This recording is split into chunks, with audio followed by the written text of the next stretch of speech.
大家好，我是超子，今天给大家分享一道营养好喝的皮蛋瘦肉粥，天冷来一碗，暖身又暖胃。首先准备1小碗大米，再来少许糯米，放糯米煮的粥口感更加柔顺丝滑。加入清水淘洗一遍，洗好以后把水倒掉，加入一点点花生油，米用油腌一下，这样熬的粥更白更香。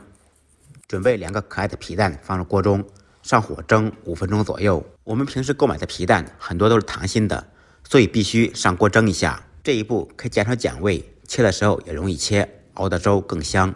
蒸好以后取出，去掉外皮。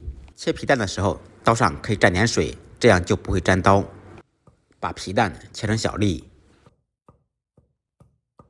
切好以后放入碗中备用。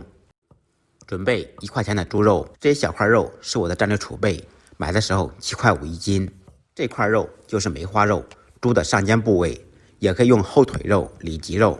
把猪肉切成厚一点的薄片，再切成细丝。切好以后放入碗中，加入清水清洗一下，洗掉血水。洗干净以后攥干水分，加入一点盐、胡椒粉，少许葱姜水。放葱姜水，肉不仅吃着嫩，还可以去腥。用筷子顺着一个方向搅拌，使肉吸收水分。放入一点点干淀粉，锁住水分。最后再放入一点花生油，防止粘连。准备少许姜丝，自己喜欢吃的青菜切成细丝。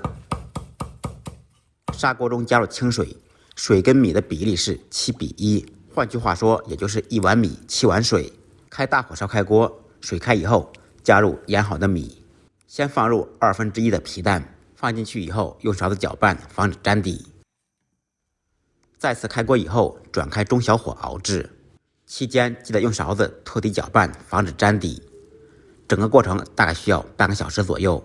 利用熬粥的时间可以看一下我其他的视频，点点赞，感谢您的支持。29分钟以后，粥就开始变得粘稠了。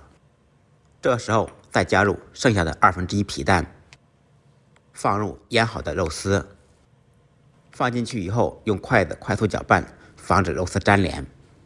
肉丝放进去以后，在锅中煮1分钟，差不多就熟了。放入少许姜丝，放姜丝可以去除皮蛋和肉的腥味。